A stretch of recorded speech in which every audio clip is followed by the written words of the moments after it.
So my 52 forward projects haven't been consistently uploaded for a couple weeks. I've just been frankly busy butchering everything around here, and really people don't watch them, right? So I was just going to stop it altogether. I was going to keep doing projects, but I wasn't going to take the time to film them or talk about them because people don't generally seem to care. But then I've had a couple people approach me very recently saying they do care and that they enjoy watching them. So they must be the 3 that are watching them. So thanks for that. So one of them that I didn't film, but I'll show you now, is how I compost all the offal from our butchering. So all the guts, heads, hides, feet, everything that doesn't get turned into meat in the freezer.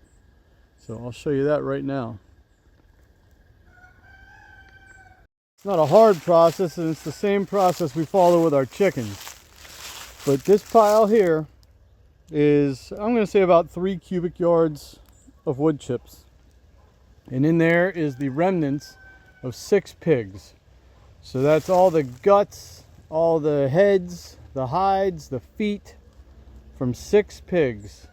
The pile was about up to here when we started. But all that nitrogen mixing with the carbon, it very rapidly settles down. Plus there's air in there, you know, that settles out. It's been rained on once or twice. So I'm standing right over it. There's a whole lot of hot composting going on there, and no smell. So it's not hot to the touch, but it's warm. Certainly warmer than the ambient air. I got to come out here with a steel rod and poke some holes in it. But if there's any smell, it's super minor. Certainly not what you would expect from the rotting of, you know, hundreds of pounds of offal. So this is a way that almost anybody can butcher on their own property and not have to like cart you know, huge amounts of waste away from their property. All that nutrient is going to turn to soil right there. This will be a small pile of dirt in the spring. After sitting there all week, I'm not going to turn it. It's just a static compost pile, and you know, taking up maybe, there might be 20 square feet there. Very small area. So I did 2 cows and 12 pigs. So this pile's a little bigger. Again, 3 to 4 cubic yards. There's 2 cows in there. So I don't have it fenced off. I need to do that because of my dogs and other animals. You can see right there is a small piece of hide poking out.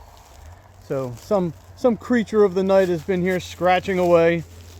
But I'll get some electric tape around here, especially for this young lady whose favorite thing in the world is to roll in dead things. Isn't that right, Athena?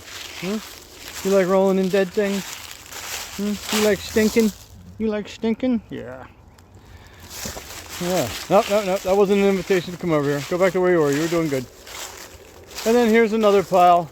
Same as the first one. 6 pigs. Again, small piece of hide poking out there at the top.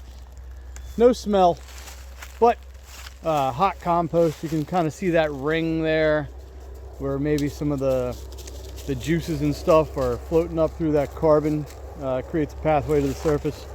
I might throw some more wood chips on top of this one, or forklift or pitchfork some of this here on the edge, back up on top. Poke holes in it with a steel rod to get oxygen down to the bottom. Short of that, I've composted now using about 10 yards of wood chips, probably 1,000 pounds of waste to create some very, very nutrient dense soil to add to my raised beds in the spring. So, oh, see, she probably found something dead. Over there, can't be much bigger than a caterpillar. Huh? What are you rolling in? You being a good girl? You're a good girl. So, I guess we'll put that up as a project. That was a project over the past week. A lot of work there, but it was just me, you know, loading it into the Kubota and dumping it here. Much like I did with the chickens. We can go check on the chickens too. Now those I do have taped off, because if Athena gets to choose the dead thing she rolls in, she has an affinity for poultry. So she also knows where this one is. So this one's fenced off and hot. So nothing goes in there, nothing messes with that.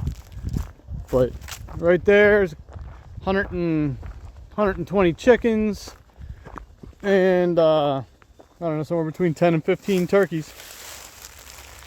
All composting nicely. A little bit of a smell here. That's because we just butchered a friend's chickens, 26 of them. So I kind of like, you don't want to add ingredients to a cake once it starts cooking. I threw a bunch of fresh nitrogen in there after a lot of the carbon had already interacted with the previous nitrogen load. So I probably need to add some carbon to the top and again poke some holes in it so it'll compost. But just a little bit of poly tape, fence chargers over there, and that keeps the critters out of this guy. I would do the same for those piles over there, but that's all gonna, you know, ground out on all them bushes. It's gonna be a pain. So anyway, easy way to compost guts if you're doing butchering on your own property, which I highly recommend.